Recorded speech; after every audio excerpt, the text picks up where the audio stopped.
Olá, graça e paz. Somos gratos por mais um domingo que o Senhor nos dá, pelo privilégio que Ele me dá de transmitir a palavra dEle ao seu coração. E aonde você estiver, na sua casa, que a palavra de Deus possa abençoá-lo, possa fortalecê-lo, moldá-lo, a sua família. E que o Senhor nos ajude mais uma vez, nesse tempo difícil que estamos enfrentando, possamos manter nosso coração, nossa visão em Deus, porque só Ele traz a nós segurança e paz. Peço que você abra sua Bíblia onde você estiver, na primeira carta aos Coríntios, capítulo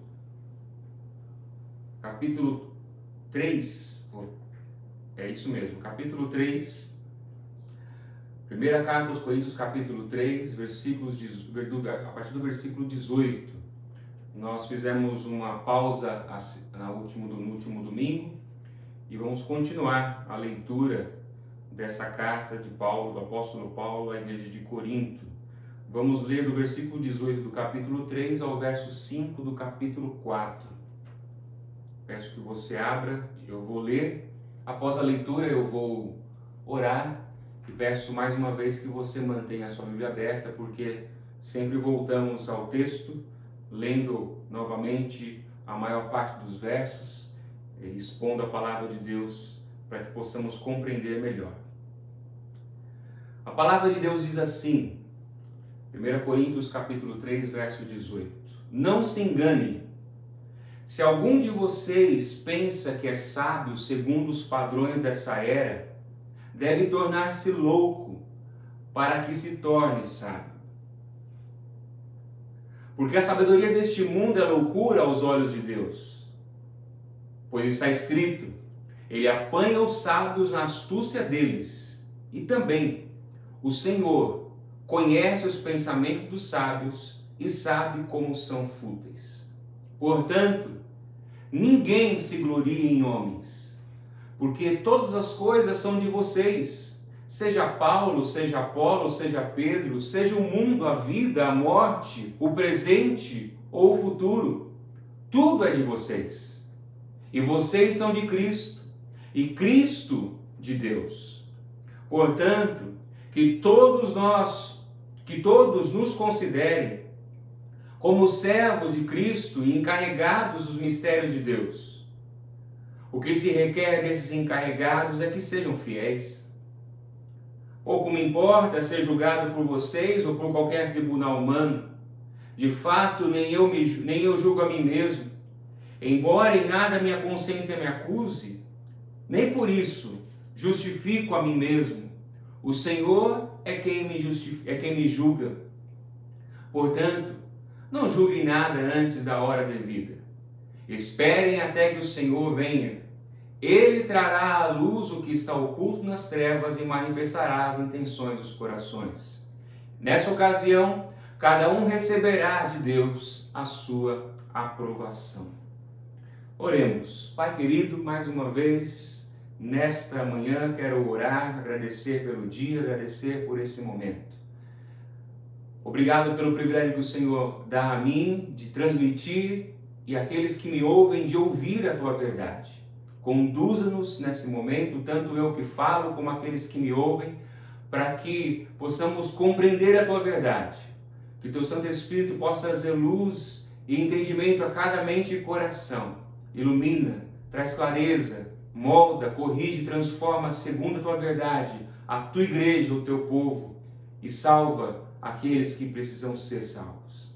Nós agradecemos e louvamos o Teu nome mais uma vez, em nome de Jesus Cristo, Teu Filho amado. Amém.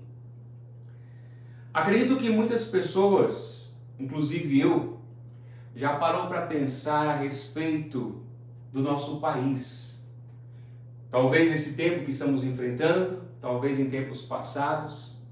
E quando olhamos o Brasil de uma forma ampla, de uma forma geral, sem muito se estender, podemos ver que o Brasil é um país abençoado por Deus, com tantas riquezas, com tantas belezas, um povo amável, um povo, na sua grande parte, receptivo, dádivas que o Senhor nos deu bênção que o Senhor nos deu como um país tão grande e tão rico em diversos pontos e coisas, inclusive no seu povo. Mas a pergunta é, diante disso, por que um país tão belo, um país tão rico, um país tão amável, com um povo tão amável, tão querido, não consegue deslanchar, não consegue crescer, amadurecer, prosperar em muitos aspectos? Uma das respostas, com certeza, é a vaidade do coração humano. Uma das respostas, com certeza, é o orgulho que, infelizmente, o homem tem. E esse orgulho, essa vaidade tem feito com que o nosso país, em vez de crescer, se divida. Em vez de nosso país ser um país abençoado, ele passa a ser um país dividido, onde a injustiça e a corrupção imperam. Tudo isso por causa da vaidade e do orgulho. E quando nós olhamos a igreja de Corinto, já estudamos até o capítulo 4, hoje entramos no capítulo 4, podemos ver que a igreja de Corinto era uma igreja dividida. Uma igreja que estava dividida em partidos. E, semelhantemente, uma igreja que tinha muitos dons, muitas dádivas, muitas bênçãos de Deus, recebidas do próprio Deus. E por que não estava prosperando? Por que não estava sendo uma igreja como deveria ser? Creio que isso está claro desde o primeiro capítulo, uma igreja dividida, por quê? Porque o orgulho estava imperando. Paulo havia pregado naquela igreja, havia plantado aquela igreja, alguns homens vieram depois que Paulo foi embora, homens que também pregaram o evangelho, que pregaram a palavra de Deus, homens que tinham talentos e dons maravilhosos, ensinando a palavra de Deus, continuaram a ensinar a palavra de Deus. Muitos da igreja ali estavam com certeza com saudade de Paulo, outros começaram a se espelhar e enxergar como destaque outros irmãos como Apolo e outros mestres que ensinaram. E a pergunta é, diante disso, uma igreja tão agraciada por Deus, com homens tementes e fiéis no seu serviço, qual deveria ser a atitude dessa igreja? Qual deveria ser a atitude deles com relação a Deus, com relação a tudo que Deus tinha dado a eles até aquele momento? Gratidão. Só que nós não vemos gratidão na vida dessa igreja, pelo menos até aqui.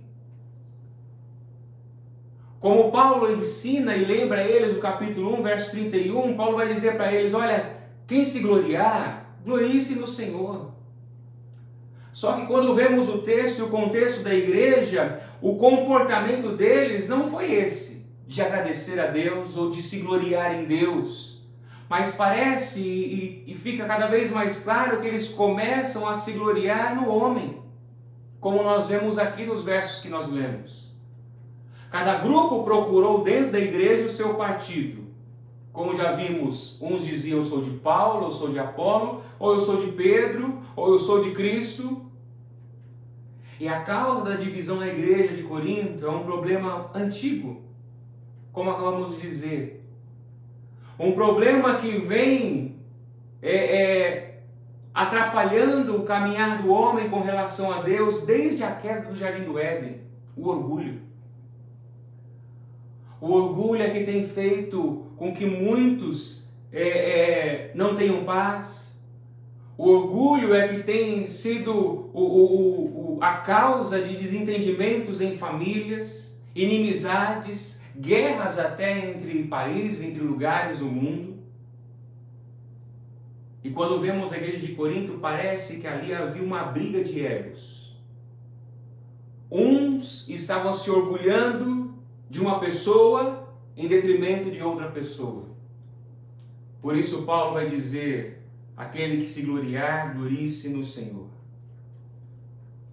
O tema dessa mensagem, desse sermão, nesta manhã, é uma igreja orgulhosa. Uma igreja orgulhosa. E qual o objetivo de falarmos a respeito disso? Diante desse texto que nós lemos, diante daquilo que nós temos aprendido nessa carta, é refletirmos juntos nessa manhã se as nossas atitudes como cristãos e como igreja não têm sido uma atitude semelhante àquilo que mais nós criticamos as pessoas. Se as nossas atitudes não têm sido uma atitude de pessoas que criticam as outras porque fazem e nós estamos vivendo da mesma forma. Criticamos outros, criticamos o mundo, criticamos nossos governantes. E será que não agimos da mesma forma com relação ao nosso próximo, com relação à nossa família, com relação ao nosso trabalho, nossos amigos, igreja? Dentre tantos ensinos que Paulo nos dá nessa carta e nesse texto que nós lemos, esses versos 18 do capítulo 3 até o versículo 5 do capítulo 4, 4 ensinos podemos extrair desse texto. O primeiro deles é, o que o Paulo quer nos ensinar é que o nosso padrão é diferente, do versículo 18 ao 20. Paulo quer destacar também isso, que o nosso padrão, o padrão do cristão, é um padrão diferente do mundo. E ele começa já dizendo, não se enganem. Alguém já disse, não sei quem, que pior do que ser enganado é o auto-engano. Ou pior do que ser enganado é enganar-se a si mesmo. Por isso Paulo diz, não se enganem. E não é difícil cair no auto-engano. Não é difícil nós termos um conceito equivocado de nós mesmos. Isso é muito fácil de acontecer. E Paulo claramente está chamando a atenção da igreja, pois parece que muitos ali se julgavam sábios, só que uma sabedoria de acordo ou segundo os padrões do mundo, como Paulo diz no versículo 18, segundo os padrões dessa era. E o perigo disso e o pior disso é que eles se orgulhavam disso, de serem sábios, e sábios não segundo a sabedoria de Deus, mas sábios segundo os padrões do mundo. Pode ser que por isso que Paulo ainda no capítulo 3 volta a falar sobre 2 pontos de sabedoria humana e sabedoria de Deus, sabedoria do mundo e sabedoria de Deus. Paulo volta a repetir o mesmo assunto que ele havia falado já alguns versos anteriores, algumas vezes.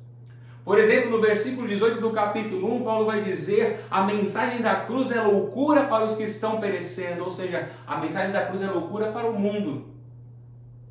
E agora no versículo 18, Paulo vai dizer: se algum de vocês pensa que é sábio segundo os padrões dessa era, deve tornar-se louco para que se torne sábio. Porque a sabedoria deste mundo é loucura aos olhos de Deus. Loucos. E é interessante porque Paulo pede para que a igreja se torne-se loucos.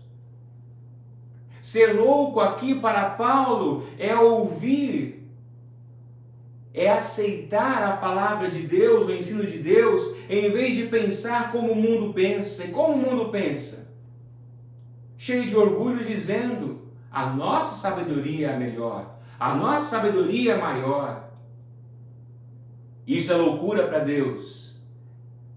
E Paulo, na contramão, está dizendo: tornem-se vocês loucos para o mundo. De que maneira? Se submetendo à vontade de Deus, se submetendo à palavra de Deus. Seguir a sabedoria de Deus é loucura para os não cristãos.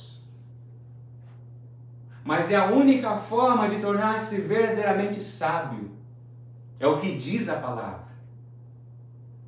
E olha só o que Paulo diz, repetindo o versículo 19 e lendo o versículo 20 também. Porque a sabedoria deste mundo é loucura aos olhos de Deus. Pois está escrito, Ele quem Deus, Ele apanha os sábios na astúcia deles. E mais um texto que Paulo diz, versículo 20. O Senhor conhece o pensamento dos sábios e sabe como são fúteis. Paulo está chamando a atenção da igreja sobre qual padrão eles deveriam seguir. Paulo está dizendo: olha, o nosso padrão não é igual ao do mundo, o nosso padrão é diferente. Ele está encorajando os cristãos a se humilharem diante da palavra de Deus, se submeter à palavra, à sabedoria de Deus, à vontade de Deus. Por quê? Porque somente a palavra de Deus pode moldar os nossos corações. Somente a palavra de Deus, a sabedoria de Deus pode moldar nossos corações diante das pessoas, até mesmo diante das coisas. É a palavra de Deus que nos ajuda a vencer o nosso coração. Do quê? De se vangloriar com as dádivas de Deus. E como fazemos isso facilmente? É o que vemos na carta, é o que vemos em nossas vidas. Como o nosso coração se vangloria facilmente com os dons e as dádivas que Deus nos dá. Paulo diz: tornem-se loucos. O padrão de vocês não é o mesmo do mundo. Sejam loucos para o mundo. Com isso, Paulo não está aqui incentivando uma vida de ignorância, ou em outras palavras, Paulo está dizendo assim: olha, deixe de estudar. Não precisa ler, não precisa estudar mais. Simplesmente viva a vida, leia apenas a Bíblia. Não. Paulo não está aqui incentivando a ignorância. Ele está apenas lembrando os cristãos que a prioridade do crente, a prioridade da igreja é imitar a Cristo, porque Cristo é o padrão. Cristo é o nosso parâmetro. E diante disso, o que podemos perguntar, eu pergunto, como cristão, qual tem sido o seu padrão de vida? Qual tem sido o seu padrão diante da sociedade, diante da igreja, diante dos seus irmãos, diante do próximo? Um grande perigo que corremos é medirmos o sucesso da igreja pelo padrão do mundo. E isso tem sido muito claro em nossos dias. Muitas igrejas e muitos cristãos estão se perdendo por causa disso. Estamos buscando muitas vezes o aplauso do mundo, em vez da aprovação de Deus. Estamos buscando o padrão do mundo. Ou seja, se o mundo me aplaudir, ok. E Paulo está indo na contramão dizendo: não, precisamos ser loucos para o mundo e buscar sempre a aprovação de Deus. Que Deus tenha misericórdia de nós, que Ele nos ajude a viver de acordo com a sua vontade. O segundo ensino que Paulo nos mostra e que podemos aprender de Paulo nessa carta, parece que Paulo também quer nos ensinar que tudo é dádiva de Deus. Versículo 21 a 23. Tudo é dádiva de Deus. Versículo 21 diz assim: portanto, ninguém se glorie em homens, porque todas as coisas são de vocês. Uma das coisas que eu tenho aprendido durante esses últimos anos, principalmente, é que o ser humano ele não sabe lidar com tudo que Deus, por sua graça, tem dado a ele. Não sabemos lidar com as coisas. Pior ainda é quando vemos que essa realidade é uma realidade da vida de muitos cristãos. E por que eu digo pior ainda? Porque o cristão, como Paulo diz no versículo 10 do capítulo 2, são aqueles que receberam a sabedoria de Deus. E se aqueles que receberam a sabedoria de Deus não têm vivido de acordo, ou não têm vivido, ou não têm encarado as dádivas, as bênçãos de Deus da forma como devem encarar e desfrutar, algo está errado. Paulo está dizendo: todas as coisas são de vocês, versículo 21. Paulo está chamando a atenção da igreja. Em outras palavras, está perguntando: por que vocês estão se vangloriando em homens, se tudo é de vocês? Tudo. Não é alguma coisa. Tudo é de vocês. Meus irmãos, Somente quando seguimos a Deus e a sua sabedoria é que vamos conseguir enxergar que tanto os líderes cristãos que eram colocados como celebridades para aquela igreja, como também as coisas que Deus deu a eles, são dádivas. São dádivas de Deus para a igreja. Dádivas que foi concedida a nós, mesmo sendo nós pessoas que não merecemos. E nem mesmo Paulo merecia, os apóstolos, os mestres mereciam, ele sabia disso, Paulo sabia disso. Ninguém merece, mas recebemos, ganhamos, dádivas que o Senhor nos deu. E o grande problema é que o que Deus nos concedeu não foi para nos vangloriar, e é isso que praticamos. O que Deus nos dá e nos concede não foi para nós nos orgulharmos ou nos vangloriarmos, nos orgulharmos dos homens ou de nós mesmos. Tudo que Deus nos deu e nos dá, sim, é para nós desfrutarmos, é para nós apreciarmos, mas tudo isso para a glória dEle. Tudo isso para o louvor dEle. Guarde isso no seu coração, se você quer desfrutar de verdade as coisas que Deus tem te dado. Se nós queremos desfrutar de verdade as coisas que Deus nos deu, só existe um caminho, só existe uma forma. A nossa alma está satisfeita em Deus. A nossa alma está satisfeita no Senhor. Poderemos desfrutar de tudo que Ele tem nos dado já. Ele nos dado tudo, sim. E Paulo diz isso aqui. Versículo 21, finalzinho ele vai dizer, porque todas as coisas são de vocês. Ele continua, versículo 22, seja Paulo, seja Apolo, seja Pedro, seja o mundo, a vida, a morte, o presente e o futuro, tudo é de vocês. É interessante que Paulo não limita ao âmbito da igreja. Não. Só o que está aqui dentro. Esquece lá de fora, não. Paulo não se limita à igreja, ele está dizendo tudo pertence aos cristãos, pois tudo pertence a Cristo. Se vocês são de Cristo, tudo é de vocês. Meus irmãos, a verdadeira vida é a vida em Cristo. Quando temos o deleite, a satisfação em Deus, em Cristo Jesus, desfrutaremos, apreciaremos com muito mais alegria tudo aquilo que temos e ganhamos do Senhor.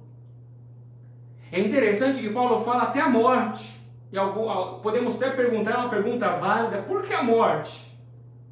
Até a morte é nossa.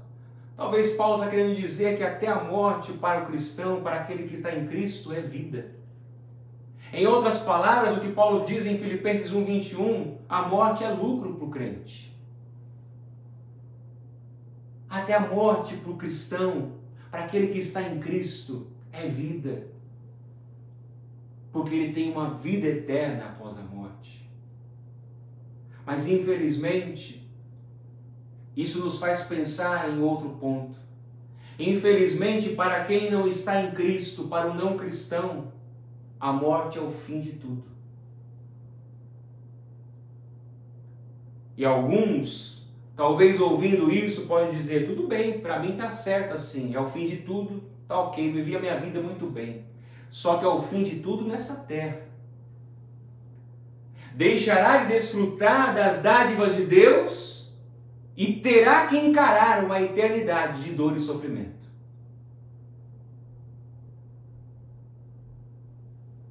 Porque até mesmo o não cristão, no tempo presente, ele experimenta as dádivas de Deus.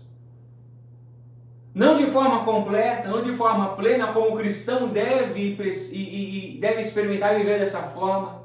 Não de forma correta, como o cristão deve viver também. Ele experimenta, o não cristão experimenta as dádivas de Deus. Chove para ele, o sol aparece para ele, ele recebe dons de Deus, ele pode prosperar nessa terra. Só que o máximo é até aí. É o máximo que terão. Após a morte, tudo que eles desfrutaram se encerra. E não mais desfrutarão nem das dádivas de Deus, e nem da vida que Ele nos dá. O cristão tem recebido das dádivas de Deus. O cristão, por ter recebido o Espírito Santo, a sabedoria de Deus, como Paulo nos diz nos versículos anteriores, o cristão deve então desfrutar, apreciar, saber e aprender a cuidar, a valorizar tudo aquilo que o Senhor tem dado. Desde as mínimas coisas, tudo para a glória de Deus. E como eu disse no início desse ponto, infelizmente, uma das coisas que temos que aprender é desfrutar de forma correta e verdadeira daquilo que o Senhor tem nos dado. E é maravilhoso lembrar e saber que para o cristão a morte não é o fim. Depois da morte desfrutaremos de vida eterna com Cristo. Em quem você tem se gloriado? Em homens? Nas coisas que o Senhor tem te dado? Nos dons que o Senhor te deu? Pense que o orgulho talvez não tenha dominado o seu coração, talvez a vanglória tem sido a causa de divisões, a causa de brigas, a causa de guerras na sua família, na sua vida, na sua igreja, na nossa igreja, na sociedade. Precisamos lutar contra o orgulho. Principalmente nós que dizemos que somos cristãos. Se estamos em Cristo, não há por que se vangloriar em coisas ou em homens. Aquele que se glorie, glorie-se no Senhor. A você não cristão, mais uma vez, é preciso lembrá-lo que a verdadeira vida é a vida em Cristo. Desde o presente até a eternidade. Não há outro caminho. Não há verdadeira alegria fora da pessoa de Cristo. Se arrependa. Creia no Evangelho. Volte o seu coração para Deus. Peça a Ele que reine e governe sobre a sua vida. Porque só assim você desfrutará após a morte das dádivas que o Senhor também nos dará. O terceiro ponto que Paulo nos ensina é que somos servos. Somos servos. É o que ele diz a partir do versículo 1 do capítulo 4. Paulo vai dizer, portanto, que todos nos considerem como servos de Cristo e encarregados dos mistérios de Deus. É claro que aqui Paulo está falando agora dos líderes da igreja. Dele, Paulo, de Apolo, de Pedro, dos mestres daquela época. Mas eu não tenho dúvida alguma que este ensino que Paulo dá à igreja com referência a eles, mestres e líderes da igreja, se estende também a todo cristão. Tanto cristãos quanto os líderes cristãos devem ser servos, devem servir a Deus e uns aos outros. E quando nós lemos a carta de Paulo, a carta que nós temos lido, por causa da visão deturpada da igreja, Paulo está então pedindo aos coríntios que vejam ele, que enxerguem ele, Paulo, como também Apolo, como Pedro, os outros líderes, como servos. Em outras palavras, Paulo não quer que a igreja olhe para eles como celebridades, como super-humanos.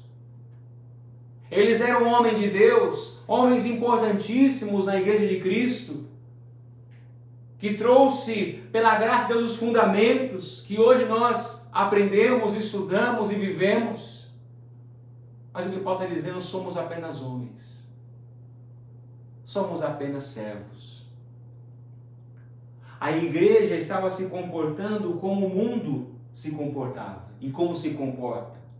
Como o mundo ensinava e como o mundo ensina.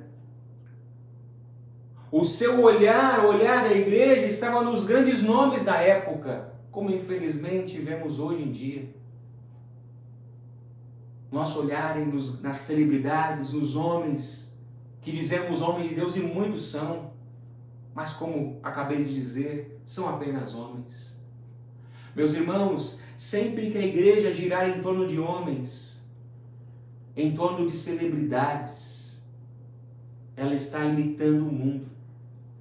E é isso que Paulo está dizendo, não imitem o mundo. Não caminhem no padrão do mundo. Paulo está dizendo, não é assim. Ele diz, olha, que todos nos considerem como servos. Servos de quem? De Cristo. E encarregados dos mistérios de Deus. E é interessante que Paulo usa duas expressões que eram muito familiares para eles. E quando eu digo expressões, palavras no original que faziam sentido para eles.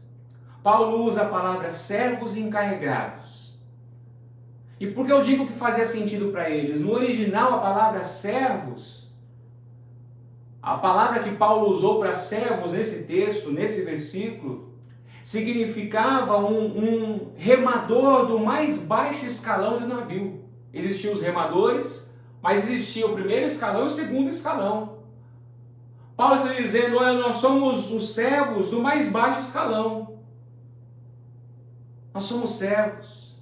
A outra palavra, encarregados, no original, quer dizer alguém que é responsável por providenciar o alimento.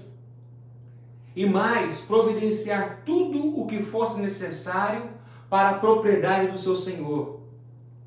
Em outras palavras, Paulo está dizendo, olha, eu sou apenas, não somente eu, mas os outros apóstolos, os outros mestres, somos apenas subordinados. Nós apenas obedecemos às ordens do nosso Senhor. Portanto, precisamos fazer tudo para que não falte nada na propriedade daquele que nos encarregou de servir e administrar. Paulo sabe quem é o seu Senhor, como sabe também qual é o seu dever. E Paulo diz aqui, somos encarregados dos mistérios de Deus, que todos nos considerem, além de servos, como encarregados dos mistérios de Deus. E aqui é importante abrirmos um parênteses a respeito de mistérios de Deus. De forma breve e rápida, o que são mistérios? O que são mistérios de Deus aqui? Será que é algo reservado para alguns especiais da igreja?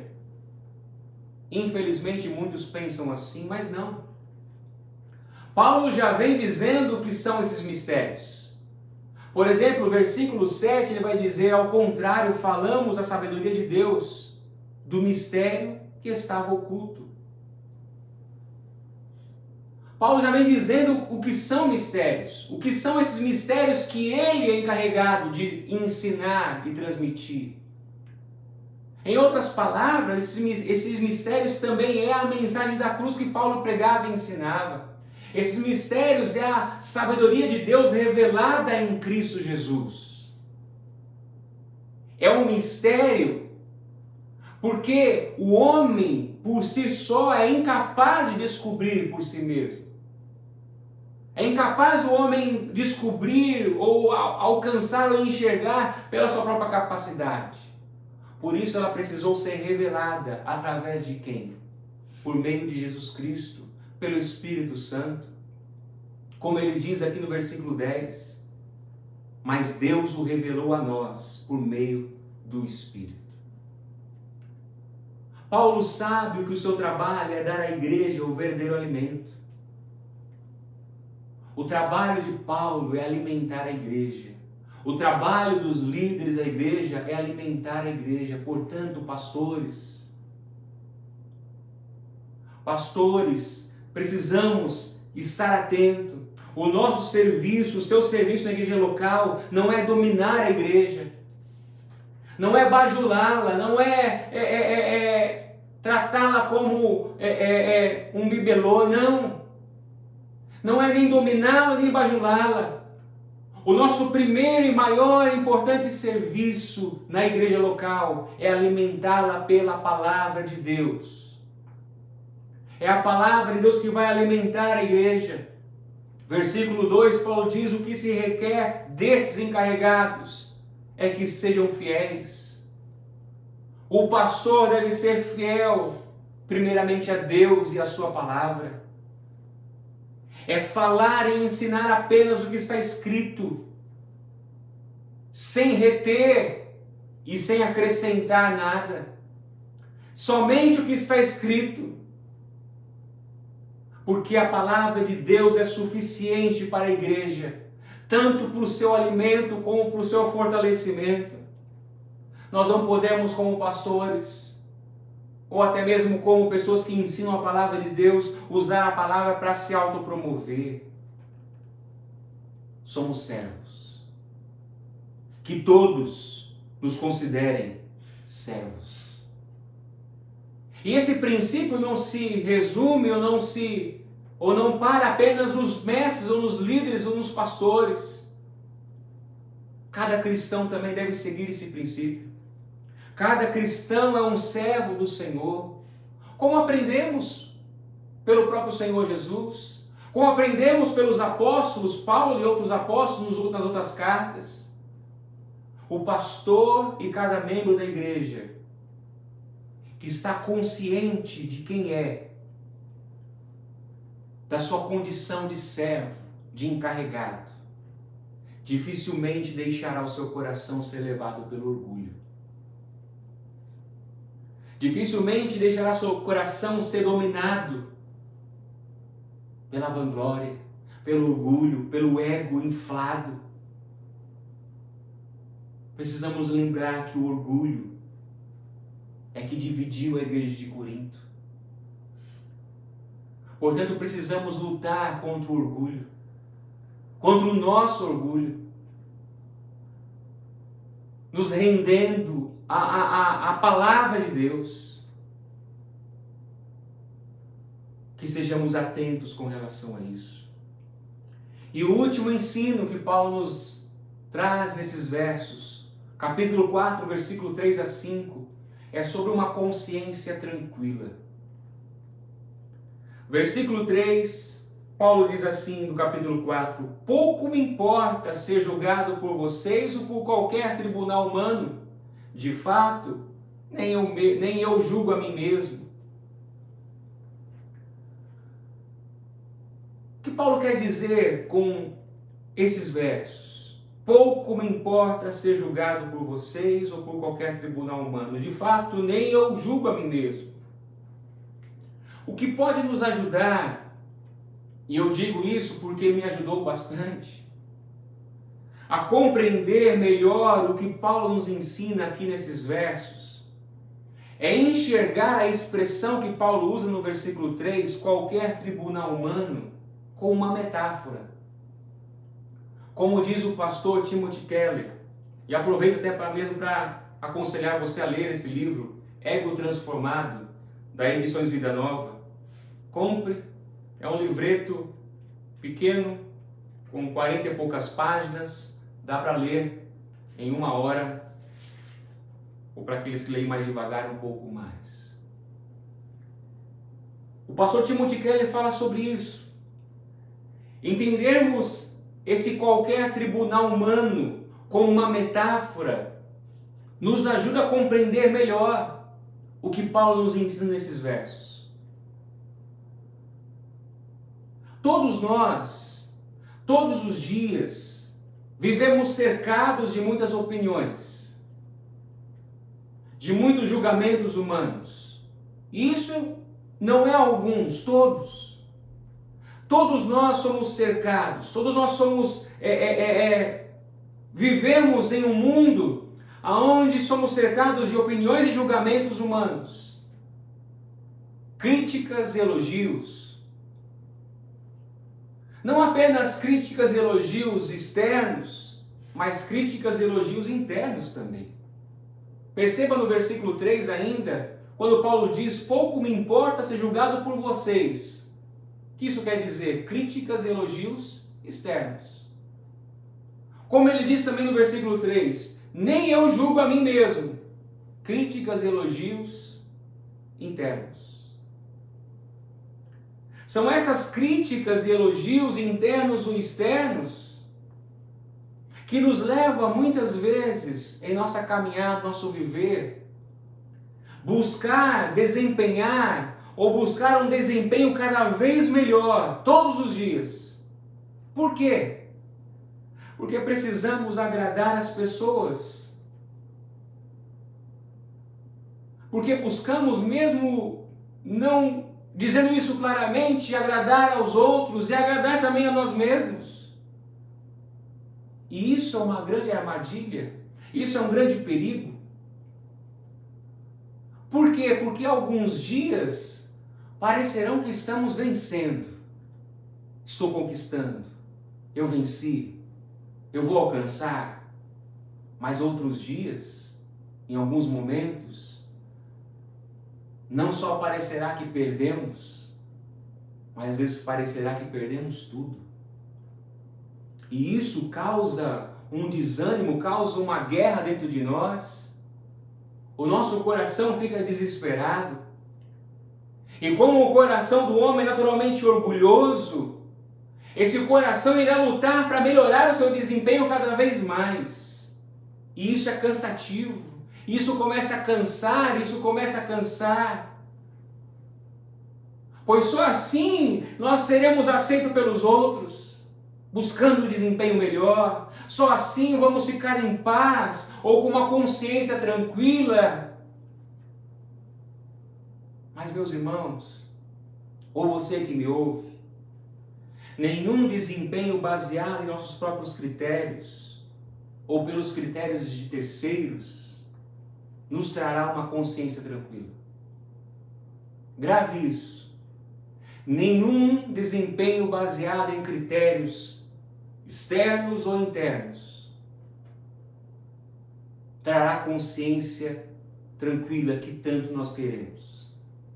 Por exemplo, os filhos que vivem e procuram desempenhar a sua vida de acordo com os padrões dos pais. Em algum momento, ou em alguns momentos, ele perceberá que isso não é possível. Ele vai se cansar. O homem ou a mulher que vive desempenhando ou buscando os seus padrões e parâmetros de acordo com a sociedade, isso cansa. Em algum momento ele vai se cansar e vai perceber que isso é horrível. O pastor que procura desempenhar o seu papel visando o que os membros, o que a igreja vai dizer, de acordo com os parâmetros das pessoas, ou a pessoa, cada um de nós, desempenhando muitas coisas, dizendo não, eu tenho os meus próprios padrões e parâmetros. E percebemos que até mesmo nossos parâmetros e padrões são difíceis. E acabamos deixando rolar.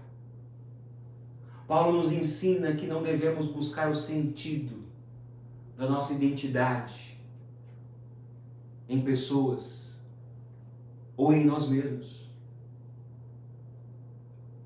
Você e eu, cada um de nós, não podemos buscar o sentido de identidade em pessoas ou em nós mesmos. O sentido não está em nós, não está nas pessoas. O sentido da vida está em Deus. Paulo experimentou que todo cristão, ou todo aquele que está em Cristo, que nasceu de novo, precisa viver. Paulo experimentou isso. Não só experimentou, mas estava vivendo isso. Versículo 4, ele vai dizer: embora em nada a minha consciência me acuse, nem por isso justifico a mim mesmo, o Senhor é quem me julga. Paulo sabe que ninguém pode justificá-lo, nem os outros, nem ele mesmo. Paulo também sabe que ele não é inocente. Paulo sabe quem ele é. E a pergunta é, diante desses versos que nós lemos, como Paulo consegue viver com uma consciência tão tranquila? Ainda mais lembrando do passado dele. Um homem que perseguiu a igreja, um homem que ao menos provocou morte de muitos cristãos. Como Paulo consegue viver uma consciência tranquila? Ele não é julgado pelos outros, ele não se sente julgado, ele não se julga. E a resposta é no versículo 4, finalzinho. É o Senhor quem me julga. O que Paulo quer dizer com isso? É o que o pastor Timothy Keller também diz nesse livro, O Ego Transformado. No cristianismo, o veredito é que nos leva ao desempenho. Não o desempenho que nos leva ao veredito. Quando olhamos as outras religiões, tudo deve ser feito para alcançarmos um veredito. Todo desempenho, todo esforço deve ser o máximo para alcançarmos um veredito. No cristianismo, não. O pastor Timothy Keller nos lembra que o veredito já foi dado. O veredito é que nos leva a desempenhar e ver uma vida de consciência tranquila com o próprio Criador. A pessoa que creu em Jesus Cristo e se arrependeu da sua vida de pecado, para esta, o veredito já foi dado. Como Paulo vai dizer em Romanos 8, já não há mais condenação para os que estão em Cristo Jesus. Não há condenação. A consciência limpa de Paulo, é uma consciência que descansa no fato de que Deus justifica o ímpio, não pelas obras de homens, mas pelas obras de Cristo na cruz do Calvário. É essa consciência tranquila e leve que Paulo tem, porque o veredito já foi dado. Como igreja, nós lembramos, na Páscoa, Cristo foi julgado em nosso lugar. Ele recebeu a condenação que nós merecíamos. Ele mesmo enfrentou o julgamento que era nosso. O julgamento que era meu e seu, Jesus enfrentou. A ira de Deus recaiu sobre Jesus na cruz do Calvário. O julgamento que era nosso, ele enfrentou e ele passou. Para quê?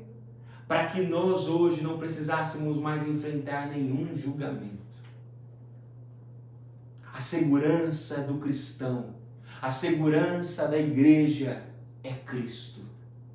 A segurança de Paulo, a segurança do cristão está em uma pessoa e na obra de uma pessoa, no desempenho de uma pessoa, Jesus Cristo. E encerramos com o versículo 5, quando Paulo diz: portanto, não julguem nada antes da hora devida, esperem até que o Senhor venha. Ele trará à luz o que está oculto nas trevas e manifestará as intenções dos corações. Nessa ocasião, cada um receberá de Deus a sua aprovação. O que Paulo está nos alertando é para que a igreja de Corinto não faça julgamentos precipitados. Quando ele diz antes da hora devida, ou seja, não faça julgamentos precipitados. Isso quer dizer que não podemos julgar? É isso que muitos acreditam. E até usamos isso. Olha, não julgue, cuidado. Sim, precisamos ter um cuidado ao julgar. Mas será que é isso que a Bíblia nos ensina? Parece que Paulo, quando nós lemos o verso e o contexto da Bíblia, Acredito que Paulo esteja alertando a igreja, a nós cristãos, a não fazermos um julgamento final. Porque o julgamento final, como ele mesmo diz, é Deus quem dará. Até mesmo quando nós olhamos o contexto da carta, no capítulo 5 mesmo, em alguns momentos a igreja deve fazer sim um tipo de julgamento. É o que vemos no capítulo 5, se você quiser ler depois. Há julgamentos que a igreja precisa fazer. Mas o julgamento final, só Deus quem dará. É Deus que julga de forma final e definitiva. Por isso Paulo diz, não julguem nada antes da hora devida. Esperem até que o Senhor venha. Ele trará a luz e trará mesmo o que está oculto nas trevas e manifestará as intenções dos corações. E nesta ocasião, cada um receberá de Deus a sua aprovação. Paulo encerra dizendo para os cristãos não esperarem o louvor dos homens, mas esperarem o louvor de Deus. Como assim? Paulo está dizendo em outras palavras, é Deus quem dá a recompensa. No último dia, naquela ocasião, como diz Paulo, nessa ocasião, cada um receberá de Deus a sua aprovação. Cada um receberá de Deus o seu louvor, a sua recompensa. Como já temos falado, e falamos no capítulo 3, versículo 1 a 17, a palavra de Deus nos ensina sobre recompensas para o cristão. O cristão tem recompensas, terá recompensa nos céus. Isso é uma realidade. E que vivamos então uma vida aqui na terra de desfrutar, como falamos, das dádivas de Deus, de apreciá-las de forma correta, sempre lembrando de glorificar o nome do Senhor. Construindo nossa vida e ajudando a construir a igreja de Cristo, a edificá-la de acordo com seus parâmetros, de acordo com a sua palavra, de acordo com aquilo que Ele nos deu. Mas precisamos nos lembrar, diante dessa afirmação que acabei de dizer, que teremos recompensa. A salvação não é uma recompensa. A salvação é graça. A salvação é uma dádiva que foi conquistada por Cristo Jesus. Ele conquistou por nós a salvação. Por isso a salvação é só por meio dele. É para aqueles que se arrependem e creem nele. E a partir de então vivem uma vida com ele e para ele. Portanto, que o meu viver, que o seu viver, que o nosso desempenho seja o resultado daquilo que Cristo fez por nós. Que o nosso viver como igreja, que o nosso viver como cristãos nesse mundo, seja o resultado daquilo que Cristo fez. Aquele que se gloria, glorie-se no Senhor. Ou seja, nada do que temos, nada do que recebemos, nada do que possuímos, devemos nos gloriar nisso, ou em homens ou pessoas. Que possamos lutar contra o orgulho. E somente um coração com a mente tranquila, com o coração voltado para a palavra de Deus, é que saberá lutar contra o orgulho cada dia. Lutemos para que a nossa igreja, lute para que a sua igreja seja uma igreja unida, que vive em comunhão. Que não sejamos, como falamos no início, como o nosso país vive, por causa da vaidade, por causa do orgulho, por causa da vanglória, um país dividido, um país com tantas dádivas e que não consegue prosperar. Que a nossa igreja, que cada igreja local possa viver a palavra de Deus, não deixando que o orgulho domine, mas que a vida de Cristo possa ser real em nossas comunidades. Que Deus abençoe você. Que Deus abençoe a sua família. Que a sua família seja abençoada pela unidade, pela comunhão e pela presença maior de Cristo Jesus. Eu quero orar com você e encerramos. Pai querido, eu quero agradecer por esse momento. Te louvar e te bendizer pela palavra que nos faz lembrar ou nos faz compreender e entender como temos vivido. E a partir de então, mudar. Mas não vamos mudar sozinhos. Até mesmo para mudarmos, precisamos do Senhor. E que cada um que me ouve nesta manhã, que me ouviu, possa buscar em Ti mudança, se submeter à Tua palavra, ser guiado pelos Teus padrões, pela Tua verdade, mesmo sendo considerado louco para o mundo, desfrutar das dádivas e das bênçãos que o Senhor tem nos dado, de forma que glorifique o Teu nome, que sejamos servos Teus e servos uns dos outros, e que a nossa consciência possa estar tranquila, não porque somos algo, não porque conquistamos, mas porque Cristo conquistou por nós, porque recebemos já o veredito, e em paz podemos descansar o nosso coração e a nossa mente na obra de Cristo na cruz. Eu oro para que o Senhor salve aqueles que me ouviram e que me ouvem. Fortalece, Senhor. Traz esse coração arrependimento e quebrantamento. Que ele possa enxergar que não há salvação fora da pessoa de Cristo. É no nome de Jesus que eu oro e agradeço. Amém.